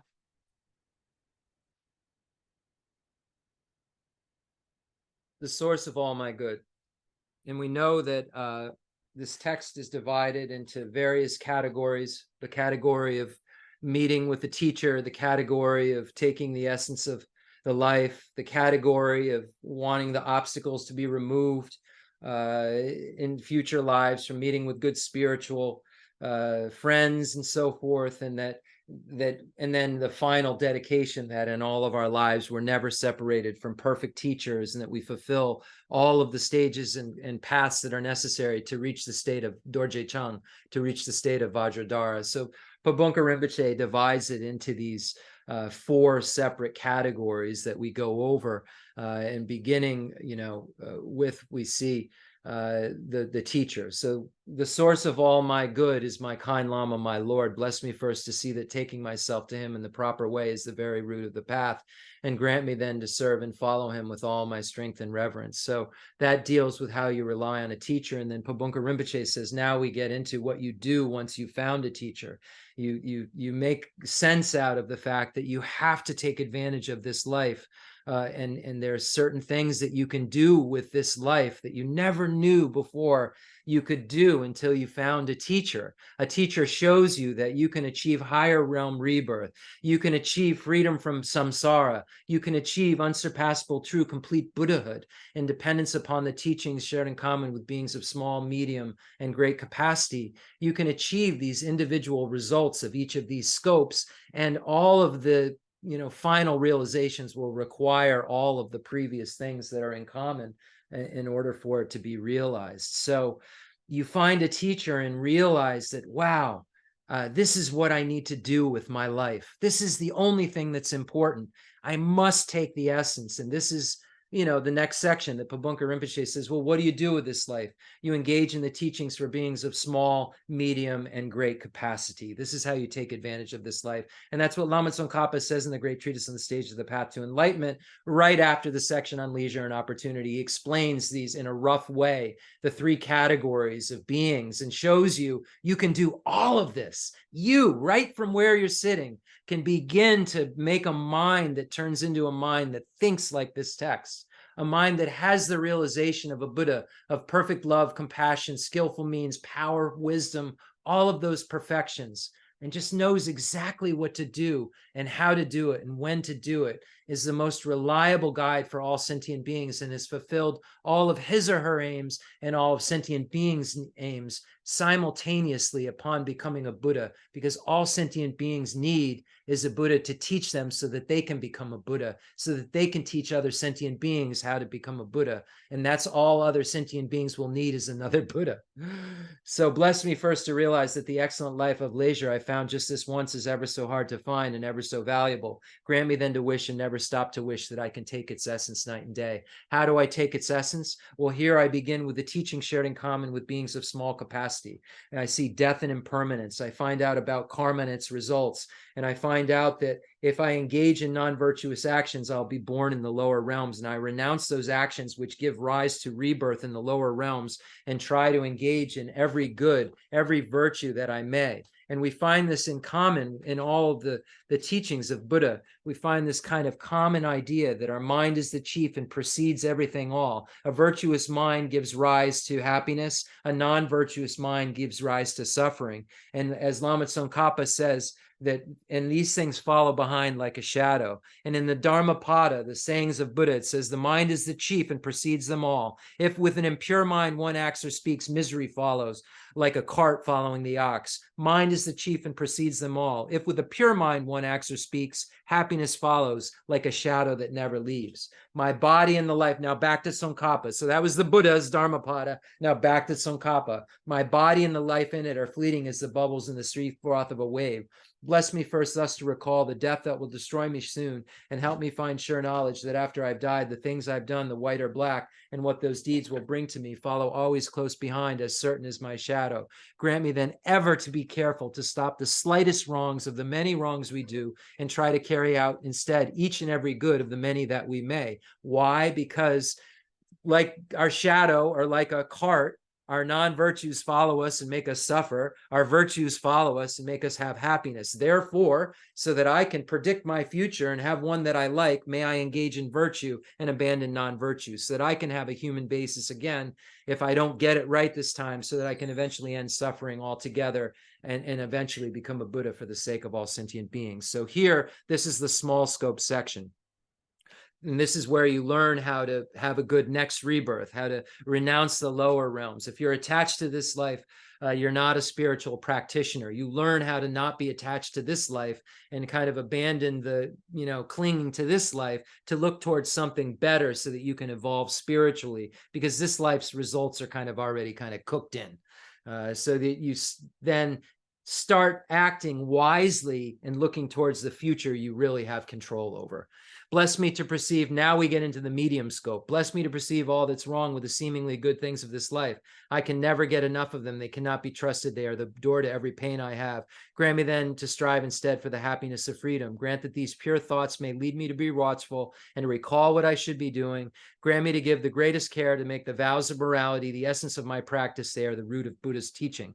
So here we see the medium scope practice, the teaching on the Four Noble Truths, the teaching on the three highest higher trainings of ethics, concentration, and wisdom. And we know that we have to have all of those trainings in place in order to see emptiness. And if we don't see emptiness, you can't cut the root of cyclic existence. And if we don't see emptiness, emptiness is the only liberating path. And if you have any grasping, you don't have the view, you can't see emptiness. So we have to learn what the view is, even to be liberated in the medium scope. Because if we have any kind of misconception, that's ignorance, and ignorance binds us to cyclic existence. So we can't have any ignorance related to self of person or self of phenomena. So we have to be able to see emptiness directly. And to see emptiness directly, we have to have an unwavering concentration that comes about because we've been ethical enough to get our minds right. And then we can see, if we then have analytical meditation and analyze the truth of suchness, then that calm mind will be calm enough to see emptiness directly and be able to get us to a place where we could be liberated.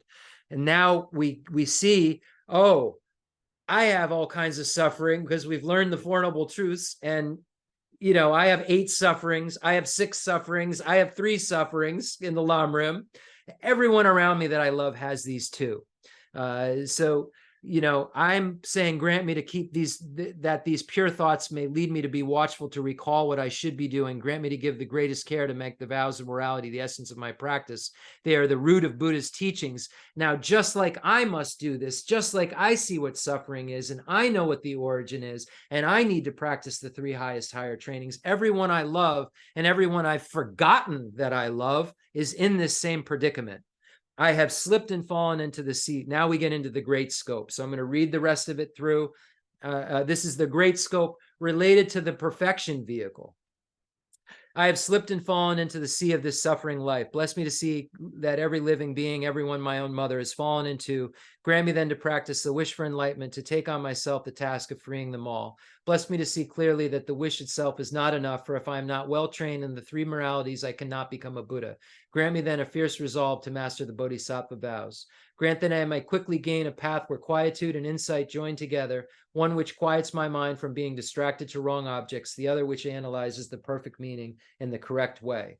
So now, once I've practiced all of that, I practice the teaching shared in common with beings of small capacity, the teaching shared in common with beings of medium capacity, the teachings for beings of great capacity of the perfection vehicle. Once I've practiced all of these things and created an appropriate semden, an appropriate mental basis, grant that once I've practiced well these paths shared and become a vessel that is worthy in the sense that I become a vessel that has the causes and conditions. Han, can you come plug the computer in? I become a vessel that has the causes and conditions that make it possible for me to practice Tantrayana. So then this goes from the perfection vehicle of the Mahayana. It's right here. I just don't think it got plugged in. From the perfection vehicle of the Mahayana into the Vajra vehicle, the Tantric vehicle, the 4 classes of Tantra. And it's talking about the 2 stages of the completion, the generation and completion stage. So it's speaking about highest Yoga Tantra, but we know there's 4 classes of Tantra: Action Tantra, Performance Tantra, Yogic Tantra, and highest Yoga Tantra. And in the lower Tantra, you have yoga with and without signs. And in highest Yoga Tantra, you have the generation and completion stages. So, here, just be aware, when we're talking about the 2 stages and so forth, anyway, let's just leave it at that. Grant that once I practice well the path shared and become a vessel that is worthy, I enter with perfect ease the way of the diamond, highest of all ways, holiest door to come inside for the fortunate and good. The good. During these degenerate times, everybody loves Tantra, but Tantra is not for degenerate people. This is what Jeffrey Hopkins says in Meditation on Emptiness, and it's so true. Everybody wants to practice Tantra during degenerate times, but Tantra is not for the degenerate. Tantra is for people who have flawless ethics, people who have this kind of perfection, this like almost perfect, flawless individual liberation ethics and bodhisattva ethics, that then they become a vessel that's worthy to take tantric vows and so forth, to be able to engage in this Vajra vehicle. Bless me to know with genuine certainty that when I've entered thus, the cause that gives me both the high attainments is to keep my pledges and my vows most pure. Grant me then always to keep them even at the cost of my life. Bless me next to realize as well as I can the crucial points of both the steps, generation completion stage, the essence of the secret ways. Grant me then to practice as the holy ones have spoken, putting all my effort in and never leaving off the practice of the 4 times highest that there is. Practicing when you do some retreats, practicing very early in the morning, and then and then just in the morning before lunch, and then after lunch, and then later in the evening. 4 times.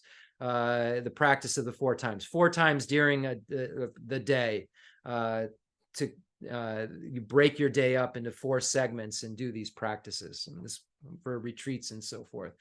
And then we get to the 3rd section of the outline, according to Pabunka Rinpoche, where it talks about having the obstacles removed. Bless, grant me that the spiritual friend who shows me this good road and all my true companions in this quest live long and fruitful lives. Grant me that the rain of obstacles, things within me or outside me that could stop me now and stop and end forever.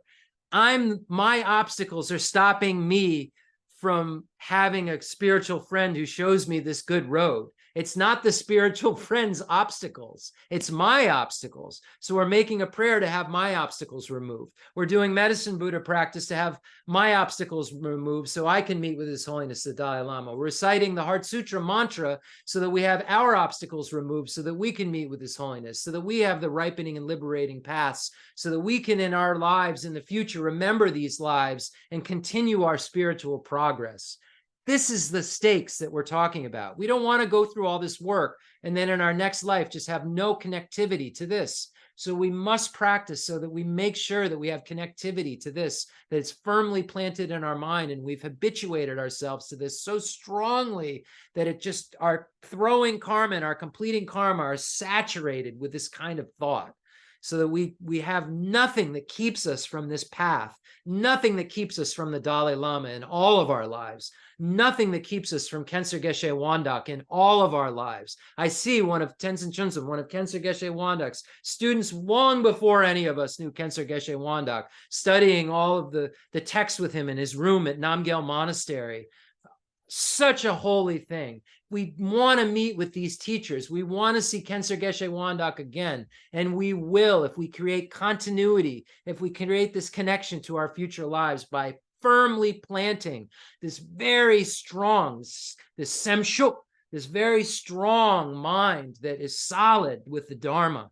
And that we pray that these obstacles are removed. We make supplications that we don't have obstacles so that we can see the Dalai Lama, so we can see Khensur Geshe Wangdak, so we can see Geshe Lobsang Gonpo, so that we can see Geshe Dorje Damdula, so that we can see Umzilla Geshe Aga, so that we can see Jeffrey Hopkins, so that we can see all of these beings. We need to have enough merit. We need to just take responsibility for ourselves and stop giving them all the responsibility. Stop saying, May, oh, your knee that hurts, get better, you poor thing. And start saying, we're the poor things. Chenrezig Buddha is fine. We're the poor things that can't have, we have some obstacle to having Chenrezig walk up to us. We need to fix that. We need to fix our own mind so that our mind can see the pure appearances that are appearing in front of us, but we're deceived by our delusion. And then the dedication that Pabunka Rinpoche says that in all of our lives, may I never live apart from my perfect lamas. May I bask in the glory of the Dharma. May I fulfill perfectly every good quality of every level and path and reach then quickly the place where I become myself, the one who holds the diamond. So fortunate. Thank you to all the monastics. Thank you, Anila, for being a monastic and for really keeping the Dharma in this world. And I really appreciate you all so much for listening and for allowing me the opportunity to clarify these points in my mind, to get clearer and clearer what the object of negation is. What is the object of negation? Inherent existence of what? Of all phenomena. What is the basis of designation? Is the basis of designation the true referent of the label that I'm giving it or not? Is there something from the object side? Is there something from my side that makes me me or makes it it? Or is it something that is this just merely a nominal designation, a designating consciousness on a basis of designation? Or is there something that inherently exists there that's findable? And when we find that these things aren't findable, it starts to loosen our grip and starts to make us find things. Oh, this is so attractive, I must have this. This is so horrible, I must get rid of this. This is neutrally inherently existent, so I'm ready. And we don't want to have the kind of rebirth where we don't have an opportunity, like the being who's behind me, taking a seat, no idea what's going on right now, just wants to sit next to, I have no idea what Kala, was Rinpoche's said, we must get a puppy. In the last couple of years of Rinpoche's life. And this is the puppy. It's no longer a puppy. Her name is Kala. and she just does whatever she wants. Whenever she wants to do it. Now she's about to unplug. Nope, she walked nope. Now she's unplugged the computer. So she has no idea what's going on. And why don't we have fur all over us or horns like, a goat? Why? We just haven't died yet and haven't been forced into that kind of rebirth. And we have plenty of karma to be reborn with fur. But we also have karma to be reborn with a physical human basis that can meet with the teachings. And we have to make sure that at the time of the death, we prepared our minds enough to connect with that which will give rise to us meeting with the teachings, if we haven't gotten rid of the afflictive obstructions in this life and the obstructions to omniscience. If we haven't gotten rid of the nuji and the shiji, then we're in trouble in terms of, our limitations in helping everyone. So this is what I wanted to say this evening, and let's do dedication prayers, and we'll see everybody next time, and pray that our obstacles to having His Holiness's surgery go perfectly are removed. So we'll do concluding mandala offering, dedication prayer, and we'll get going. And thank you all for listening. Sorry I went on a little too long. The fundamental ground is scented with incense and strewn with flowers, adorned with Mount Meru, 4 continents, the sun and the moon. I imagine this is a Buddha land and offer it. May all sentient beings enjoy this pure realm. I dedicate whatever virtues I've collected for the benefit of the teachings and of all sentient beings, and in particular for the essential teachings of Venerable Ozandrapa to shine forever. I send forth this jeweled mandala to you, precious Guru. Any mistakes that I made, may they be purified by this mantra. Om benza sata samayam elpolaya benza sata zena wajida dila meva zilgai meva zubgai meva anuragni meva zavazini me braja savakama sutra me kitam shriyam kuruhum ha o bhagavan Tathagata benza mame monka benza bhava mahasamaya sapa ahom fe. May we all be protected by Paul and Lama. Jo Rama Jojo Rama Tunjo Kalarajemo Ramo Ajadaja Tunjo Rulu Honjo Hong.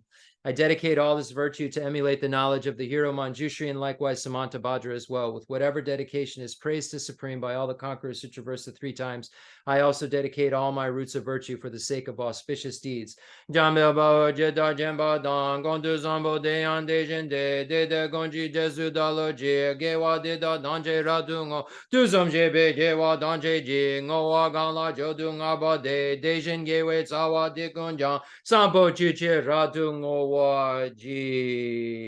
of long life, His Holiness the Dalai Lama. In the pure land surrounded by snowy mountains, you are the source of all benefit and happiness, all powerful Avalokiteshvara, Tenzin Gyatso, may you stay until samsara's end. Gangri Rawe Gowe Shinjan De Bendan Dewa Malu Zhongwei Ne Jene Zewang Tenzin Yatso Yi Jabe Zide Wadu Den Yoji. Prayer of supplication to Namgyal Khensur Geshe Wangdak Rinpoche. A complex yogi poses as a simple monk. Homage to Khensur Geshe Wangdak Rinpoche, our precious spiritual friend who is inseparable from Aryatara. I fully prostrate, covering as many atoms of the earth as possible to your pure body, speech, mind, and enlightened activities. I offer to you drinking water, bathing water, flowers, incense, candles, scented water, food, and music purified by Om, Om, Om, Om, Om, Om. The rarity of having 1 million wish-fulfilling gems is a common occurrence compared to meeting with a holy teacher like you, who placed the complete path to Buddhahood in our childlike hands. Just like Atisha, who came to Tibet with a lamp to dispel the darkness of ignorance, you, kind abbot, arrived in the West with a lineage purer than a diamond and begged us never to be satisfied with partial instructions. The teachings of the extensive deeds and profound view lineages flowed from your lips like nectar for our ears that elucidated the teachings for beings of 3 capacities. Now that sound is stopped. All composite things are impermanent. and you told us that all of your teachers passed away and understood this sadness, entreating us to continue our studies. The Buddha does not wash away the negativities of beings, nor does he remove their miseries by his hands. His spiritual realizations are not transferred to them. It is by teaching the truth of suchness that beings are liberated. We are not prepared to take this difficult journey to the highest goodness of Buddhahood without your continued guidance. The sadness in our hearts would be way too overwhelming. May you swiftly return to this world and take care of us in all of our lives, wherever we may be, never leaving our hearts and crowns. May all sentient beings perfectly realize renunciation, bodhicitta, and the correct view of emptiness, so they know who you really are. Thank you, everyone. Remember to keep in your thoughts His Holiness the Dalai Lama, and please keep in your thoughts also, again, Nenden Jambel Drapala, Jeffrey Hopkins, who's going through some health problems. I just ask everyone to pray for the obstacles to be removed from us to being able to have him keep translating so many holy texts. And may he finish Leishi Nimpo, Lama Tsongkhapa's Essence of Eloquence, with all the glorious commentaries he's working on, so that we can really understand this text that's so necessary, that kind of iron bow that we'll somehow learn of the Madhyamika Prasangika view to pull, so that we can hit the target, which is the object of negation properly, which is the inherent existence of all phenomena. Please develop bodhicitta somehow in your mind and the wisdom realizing emptiness, because this is all the Buddha's want, and that's all His Holiness the Dalai Lama Chenrezig wants from you. Thank you. See you.